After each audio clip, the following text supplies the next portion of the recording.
बातमीपत्रामध्ये आता पाहणार आहोत सकाळच्या महत्त्वाच्या 100 बातम्या अतिशय वेगवान स्वरूपात सुरुवात करूया। ठाकरे बंधूंच्या युतीची आज दुपारी 12 वाजता हॉटेल ब्लू सी मधून घोषणा होणार आहे। खासदार संजय राऊतांनी याबाबत माहिती दिली आहे।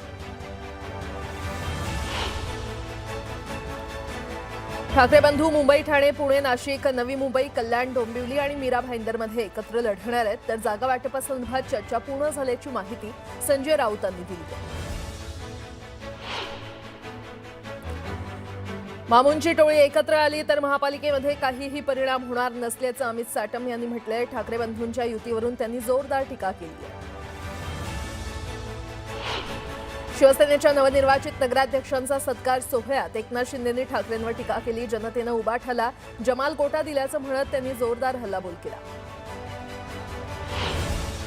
अजित पवार 26 तारखेला दोन्ही राष्ट्रवादीच्या अधिकृत युतीची घोषणा करणार आहेत। अजित पवारांनी स्वतः कार्यकर्त्यांना ही माहिती दिली आहे। पुण्यात काकांसोबत युती झाल्यास अजितदादांना महायुतीत राहण्याचा अधिकार नसल्याचं संजय राऊतांनी म्हटलंय। तर मुंबईत काँग्रेससोबतच्या चर्चांना पूर्णविराम लागल्याची माहिती देखील त्यांनी दिली। प्रशांत जगताप यांनी मुंबईमध्ये सुप्रिया सुळे यांची भेट घेतली। पुण्यामध्ये 2 एनसीपी एकत्र येणार असल्यानं जगताप यांनी राजीनामा दिल्याची चर्चा आहे। तर जगताप पत्रकार परिषदेतून पुढची भूमिका जाहीर करणार आहेत। प्रत्येक पक्षाला स्वतंत्र भूमिका घेण्याचा अधिकार असल्याचं खासदार अरविंद सावंत यांनी म्हटलंय। तर आमचा सर्वांचा विचार महाविकास आघाडी करण्याचा असल्याचं त्यांनी म्हटलं। ठाकरे बंधूंच्या युतीवर बोलताना त्यांनी हे वक्तव्य केलं। पुणे पालिकेत आंदेकर विरुद्ध कोमकर सामना रंगणार आहे। गणेश कोमकरच्या पत्नीनं शिवसेनेकडून मुलाखत दिली आहे। कल्याणी कोमकर रविवार पेठ, नारायण पेठमधून लढण्यास उत्सुक आहेत। मुंबई महानगरपालिकेसाठी शरद पवार यांच्या राष्ट्रवादीनं काँग्रेसला 50 जागांचा प्रस्ताव दिलाय। काँग्रेस आणि शरद पवारांची राष्ट्रवादी एकत्र फायदा होणार असल्याची भूमिका घेण्यात आली आहे। या प्रस्तावाच्या संदर्भात पुन्हा काँग्रेस नेते आणि राष्ट्रवादी शरद पवार गटाचे नेते यांची भेट होणार आहे। काँग्रेसनं आपला जुना खेळ पुन्हा सुरू केल्याचं वक्तव्य प्रकाश आंबेडकर यांनी केलंय। लोकांमध्ये जे बोलतात त्याविरुद्ध ते वागत असल्याचं प्रकाश आंबेडकर म्हटलेत। मुंबईमध्ये आमची 200 जागांची तयारी असल्याचंही प्रकाश आंबेडकरांनी म्हटलं। भोकर, मुदखेड, अर्धापूर या सगळ्यांचा बाप अशोक चव्हाण असल्याचं वक्तव्य श्रीजया चव्हाण यांनी केलंय आणि आमदार श्रीजया चव्हाण यांच्या वक्तव्याचा व्हिडिओ जोरदार व्हायरल झालाय। भाजपपासून देशाला स्वतंत्र करायचं असेल तर सांगलीतून मशाल पेटवा असं आवाहन खासदार विशाल पाटलांनी काँग्रेस कार्यकर्त्यांना केलंय। पालिका निवडणुकीच्या पार्श्वभूमीवर घेण्यात आलेल्या मेळाव्यात त्यांनी हे वक्तव्य केलं। मुख्यमंत्री देवेंद्र फडणवीस जल्लाद असल्याचं वक्तव्य काँग्रेस प्रदेशाध्यक्ष हर्षवर्धन सपकाळ यांनी केलं। तर जल्लाद कुणालाही फाशीची शिक्षा द्यायचं करतात असं म्हणत त्यांनी टीका केली। ऐन निवडणुकांच्या काळात काँग्रेसला नाशिकमध्ये मोठा धक्का बसलाय। काँग्रेस पक्षाचे प्रदेश सचिव आणि माजी नगरसेवक राहुल दिवे यांनी राजीनामा दिलाय। कार्यकर्त्यांशी चर्चा करून पुढील निर्णय घेणार असल्याचं ते म्हटलं। अहिल्यानगर महानगरपालिका निवडणुकीचा बिगुल अखेर वाजलाय। आजपासून उमेदवारी अर्ज भरण्याची प्रक्रिया खरं तर कालपासूनच सुरू झाली असून शहरातील राजकीय वातावरण तापू लागलंय।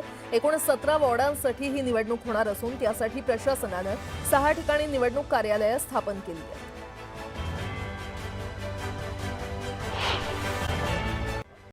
अमरावतीमध्ये पहिल्याच दिवशी 100 उमेदवारांनी अर्जांची उचल केली। अमरावतीत 22 प्रभागातून 87 नगरसेवकांची निवड होणार असून उमेदवारी अर्ज दाखल आणि भरण्यास सुरुवात झाली आहे। वाशिमच्या रिसोड नगर परिषदेवर भाजपनं सत्ता स्थापन केली असून नगराध्यक्षपदी भगवान क्षीरसागर आणि 9 नगरसेवक निवडून येत भाजप सर्वात मोठा पक्ष बनलाय आणि त्यामुळे रिसोड शहरातून भाजप नगराध्यक्ष आणि सदस्यांची डीजेच्या निनादात मोठी विजयी रॅली काढण्यात आली।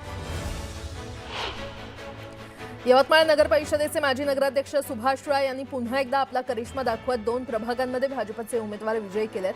त्यानंतर भव्य विजयी रॅली काढत 75 वर्षीय सुभाष राय यांनी ताशावर धरलेला ठेका लक्षवेधी ठरला। विक्रमगड नगरपंचायत तर्फे गटारीवरील आणि रस्त्यावरील भाजी आणि मासे विक्रेते हटवण्याची मोहीम राबवण्यात आली। या मोहिमेला स्थानिक भाजी विक्रेते आणि मासळी विक्रेत्यांनी तीव्र विरोध करून नगरपंचायत कर्मचाऱ्यांशी आणि अधिकाऱ्यांशी वाद घातला।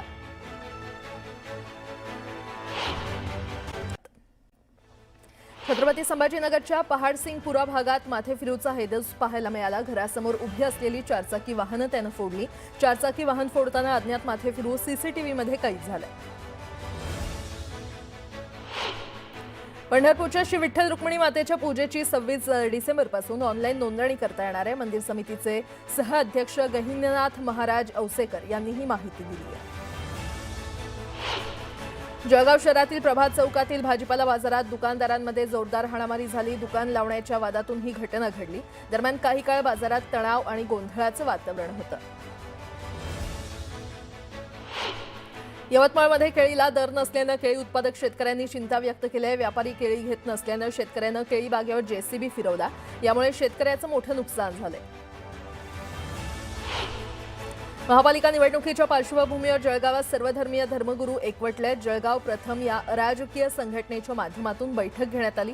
तरुण तरुणींनी शहराच्या विकासासाठी राजकारणात येण्याचं आवाहन करण्यात आले।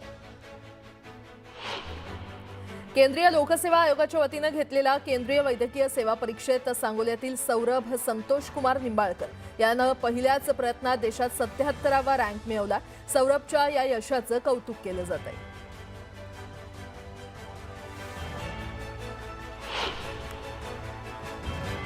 सविस्तर बातमी। मोठा भाऊ कोण आणि छोटा भाऊ कोण या वादात छत्रपती संभाजीनगर महापालिकेसाठी शिवसेना भाजपमधील युतीची बोलणी रखडलेली आहे। नुसत्याच बैठकांवर बैठका सुरू आहेत, अंतिम निर्णय मात्र होत नाही। भाजपमधील काही नेते हे युतीमध्ये मिठाचा खडा टाकण्याचा प्रयत्न करत असल्याचा आरोपच पालकमंत्री संजय शिरसाट यांनी केला। संभाजीनगरमध्ये आमच्या 4 बैठका झाल्यात आणि दरवेळेला आम्ही एक पाऊल पुढे टाकून त्यांच्याशी बोलणी करायचा प्रयत्न केलेला आहे। त्यांनी जे काही जागेची मागणी केली ती अवास्तव आहे हे सत्य आहे आणि त्यांच्यामध्येच एकमत नाही हे सुद्धा दिसून आलेलं आहे। म्हणून मी काल अतुल सावेंशी बोललो, त्यांची माझ्या भेटही होईल, मुंबईला भेटही होईल। युती कशा पद्धतीने करायची हे एकदा आम्ही दोघं जण मिळून ठरवू आणि जर आमच्याकडून शक्य झाली नाही तर वर्षाच्या कानावर टाकू। मनसेला विरोध करत काँग्रेसनं ठाकरेंसोबत युती करण्याला विरोध केलाय। वंचित बहुजन आघाडीसारख्या समविचारी पक्षांसोबत युती करण्याचा काँग्रेसचा प्रयत्न आहे, मात्र प्रकाश आंबेडकरांचं काँग्रेसशी बिनसलंय का असा प्रश्न पडतोय। काँग्रेसनं आपला जुना खेळ पुन्हा सुरू केलाय। लोकांमध्ये जे बोलतात त्याविरुद्ध ते वागतात। आम्ही कुणाकडेही गेलो नाहीत, ते आमच्याकडे आले, याची आठवण प्रकाश आंबेडकरांनी करून दिली आहे। मुंबईत आमची 200 जागांची तयारी असल्याचं प्रकाश आंबेडकरांनी म्हटलंय।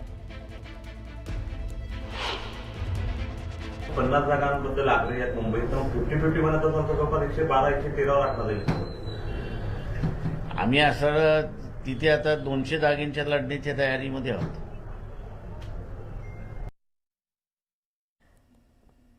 पुन्हा एकदा बातम्या वेगवान स्वरूपात। केडीएमसीमध्ये भाजप शिवसेनेमध्ये युतीबाबत सकारात्मक चर्चा झाली अशी माहिती आमदार राजेश मोरे यांनी दिली आहे। दरम्यान लवकरच युतीमधला तिढा सुटेल असं देखील राजेश मोरे म्हटलंय। अमरावतीमध्ये पहिल्याच दिवशी 100 उमेदवारांनी अर्ज घेतले। 22 प्रभागातून 87 नगरसेवकांची निवड होणार आहे। शहरात 60 ठिकाणी उमेदवारी अर्ज दाखल करण्याची व्यवस्था अमरावती महानगरपालिकेनं केली आहे। उत्तर प्रदेशातील बुलंदशहरच्या सियाना कोतवाली परिसरातून एक हृदयद्रावक घटना समोर आली आहे। एडीएल स्कूलच्या बाहेर एका व्यक्तीचा अचानक कार्डियाक अरेस्टनं मृत्यू झाला। तारिक मेवाती असं मृत्यू झालेल्या व्यक्तीचं नाव असून तो नेहमीप्रमाणे आपल्या मुलीला शाळेत सोडण्यासाठी गेला होता। सकाळी शाळा भरण्याच्या वेळी ही धक्कादायक घटना घडली। ही संपूर्ण घटना शाळेबाहेर लावण्यात आलेल्या सीसीटीव्ही कॅमेऱ्यामध्ये कैद झाली आहे। सविस्तर बातमी पाहूया। शिवसेनेच्या नवनिर्वाचित नगराध्यक्षांचा सत्कार दादरमधील सावरकर स्मारकात सोहळा आयोजित करण्यात आला होता आणि यावेळी एकनाथ शिंदेंनी तुफान डायलॉगबाजी केली आहे। शिंदेंनी उद्धव ठाकरेंवर सडकून टीका केली आहे। शायरीमधून त्यांनी ठाकरेंना टोले लगावले।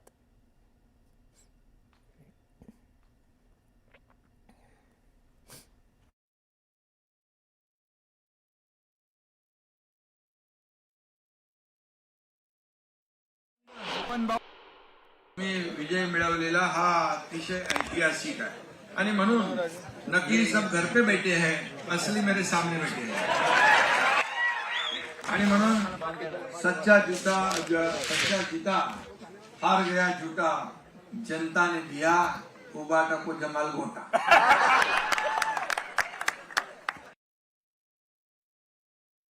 होते काय ते रहमान टाकाच काय. बेईमानों की छाती में हमने भगवा झंडा गाड़ा है. बेईमानों के छाती में हमने भगवा झंडा गाड़ा है. रहमान डकैत ये याद रखना, या धुरंधर खड़ा है.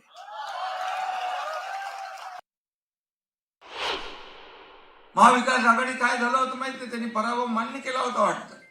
लोक कार्यकर्ते त्यांचे सांगत होते बा आले नाही तर नाही, पण निदान फेसबुक लाईव्ह वर तरी सभा घ्यायला पाहिजे होत्या, त्याही घेतल्या नाही. जाऊ दे, आता काय बोलणार, कोण असली नकली दाखवलं जनतेने ना. म्हणाले निवडणूक आयोग असं केलं, कोर्टाने असं केलं, आम्ही जनतेच्या न्यायालयात जाऊ. जनतेच्या न्यायालयात गेलात, जनतेच्या न्यायालयाने दाखवलं. इथे 70 पर्यंत आपण गेलो, तुमची 8वरच गाठ पडली.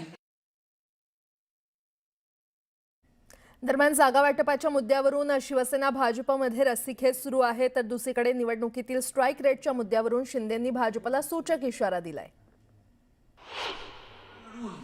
आपण जास्तीचं यश मिळवलेलं आहे. जसं लोकसभेमध्ये आपला स्ट्राईक रेट सगळ्यात जास्त होता, विधानसभेत आपण 80 जागा लढलो आणि 60 जागा जिंकलो.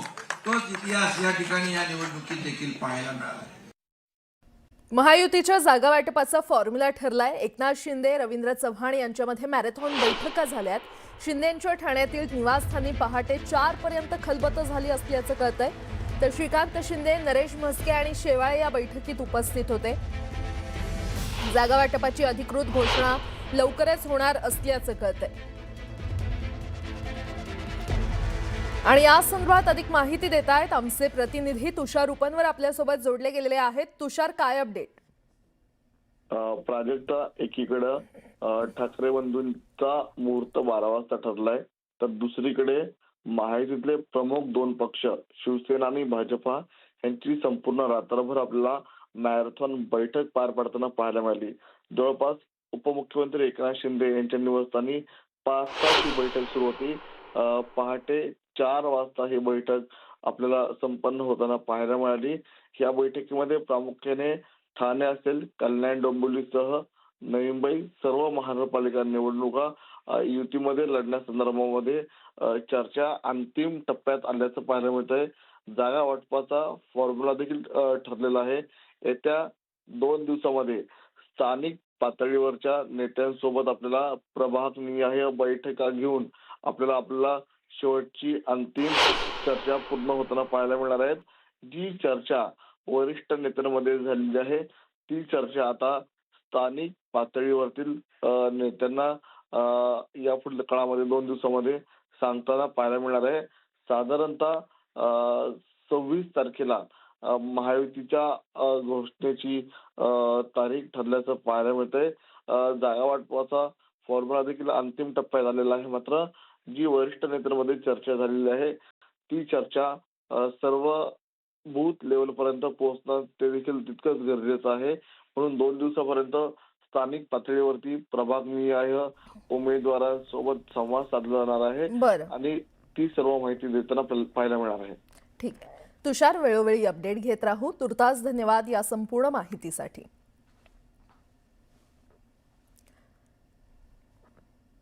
पुढची मोठी बातमी पाहूयात. राष्ट्रवादी शरद पवार गटाकडून काँग्रेसला 50 जागांसाठीचा प्रस्ताव देण्यात आलेला आहे.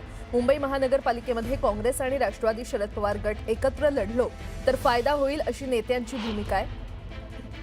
काँग्रेस नेते आणि शरद पवार यांच्या भेटीनंतर राष्ट्रवादीच्या शिष्टमंडळानं काँग्रेसला प्रस्ताव दिला असल्याचं कळतंय. या प्रस्तावाच्या संदर्भात परत काँग्रेस नेते आणि राष्ट्रवादी शरद पवार गटाचे नेते यांची भेट होणार आहे.